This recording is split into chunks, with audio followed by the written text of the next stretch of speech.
Salut, c'est Yann, j'espère que tu vas bien. Alors aujourd'hui, je voudrais te montrer comment visiter le profil de quelqu'un sur LinkedIn sans qu'il ne s'en rende compte. On parle de mode privé ou de mode incognito, peu importe la dénomination, mais juste avant de te faire un tuto rapide là-dessus, on va passer rapidement aux choses sérieuses, je voudrais simplement te prévenir si tu es coach, consultant, formateur, freelance, bref, si tu es indépendant et que tu vends tes services à des entreprises de manière générale, j'ai quelque chose qui peut t'intéresser. J'ai une formation gratuite continue dans laquelle je donne des conseils pour trouver plus de clients, notamment sur LinkedIn, et pour facturer ces services à prix d'or. Pour ça, pour t'inscrire, il te suffit de cliquer sur le lien qui est en description, et si tu es sur YouTube, tu peux cliquer sur le i.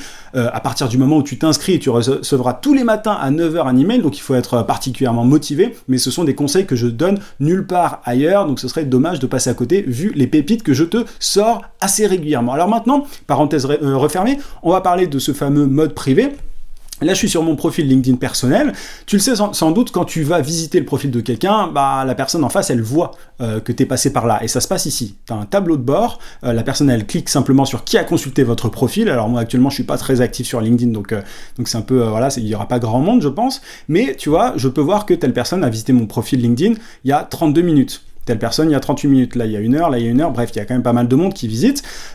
Donc, je peux les repérer. Alors, je vais voir s'il y a quelqu'un qui est en anonyme, je crois pas, mais toutes ces personnes-là, je peux voir. Donc, s'il y a un concurrent, et ça arrive assez régulièrement, honnêtement, s'il y a un concurrent qui passe par là, je peux le repérer, je peux voir. Et d'ailleurs, je vois aussi les gens qui essayent de copier ce que je fais assez simplement. Alors là, tu vois, pour le coup, cette personne-là, elle s'est mise en mode semi-privé, en fait, en mode semi-incognito, et je vais te montrer comment faire ça. Mais tu vois que voilà, alors là, il n'y en a pas tant que ça de gens qui se mettent en incognito, parfois parce qu'ils ne savent pas comment faire, et je vais te montrer très clairement où passer en mode incognito. Tu cliques sur vous, tu cliques sur préférences et confidentialité, et en gros, tu descends là, et tu vas voir la catégorie comment les autres voient votre activité sur LinkedIn. Tu cliques sur options des vues de profil.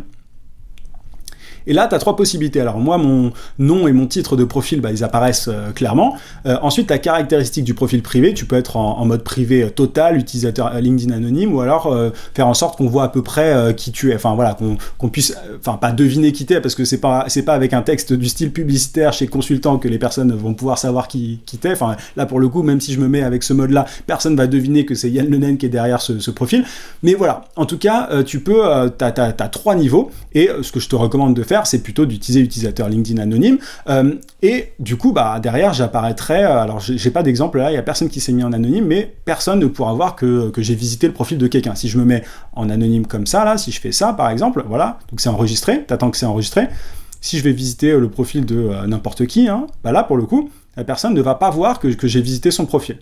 J'apparaîtrai en anonyme. Le problème, c'est que en faisant ça, en fait, en étant moi-même en profil incognito, si je retourne sur mon profil et que je clique sur qui a consulté votre profil, alors là, tu vas voir, donc là, je vois les personnes qui ont visité mon profil, mais celles d'après, celles qui ont visité mon profil après que je sois passé en mode incognito, je ne pourrai pas les voir, elles seront elles aussi en mode anonyme. Donc c'est un petit peu dommage. Donc ce qu'il vaut mieux faire, c'est ne pas être constamment en mode privé, en mode anonyme, en mode incognito. Il vaut mieux pas être constamment dans ce mode-là, parce que sinon, tu passes à côté d'informations assez importantes. Donc moi, ce que je te recommande, c'est plutôt être constamment en mode normal, donc avec ton nom et ton titre de profil qui apparaissent clairement. Donc alors là, pour le coup, il faut que je ferme. Alors là, je suis toujours en mode anonyme. Non, il me semble que c'est bon. Là, c'est censé être bon. On va recommencer pour voir, mais normalement, c'est bon. Tac. Donc là, ouais, tu vois que c'est bon, ça a bien été enregistré, j'ai pas eu le petit enregistré, mais c'est bon. Alors, moi, ce que je te recommande plutôt, c'est de passer par une extension Chrome du style incognito. Alors, je te mets le lien, bien évidemment, en description, mais c'est une petite extension, t'en as d'autres, il suffit d'aller tout en bas, t'en as d'autres qui font exactement la même chose, mais celle-là, c'est celle que je préfère. Ça te permet, en fait, d'activer le mode incognito quand tu en as besoin. C'est-à-dire que par exemple, si je veux aller là visiter le profil de quelqu'un en mode incognito, je clique juste ici, donc tu vois que j'ai activé ce mode privé, je vais visiter le profil de la personne, peu importe laquelle, je regarde son profil, voilà, et ensuite, une fois que j'ai terminé, je quitte son profil, voilà, et ensuite je peux désactiver le mode incognito, et c'est beaucoup plus facile que d'aller dans les préférences et confidentialité. Enfin, c'est beaucoup plus simple. Tu as le bouton qui apparaît à tout moment juste ici, donc t'as pas besoin d'aller chercher la petite case à cocher vraiment cachée dans les préférences de LinkedIn. Donc c'est ce que je te conseille de faire, à toi de voir, mais en tout cas c'est gratuit, tu vois, cette extension Chrome, t'as pas besoin de payer quoi que ce soit et c'est extrêmement efficace si tu fais de la veille et que t'as pas envie de te faire repérer. Voilà un petit peu ce que j'avais à te dire aujourd'hui. N'hésite pas à mettre un gros pouce à cette vidéo si elle t'a plu et à la partager si tu penses qu'elle peut être utile à d'autres personnes de ton réseau ou des proches à toi, peu importe. Je te dis à très très vite.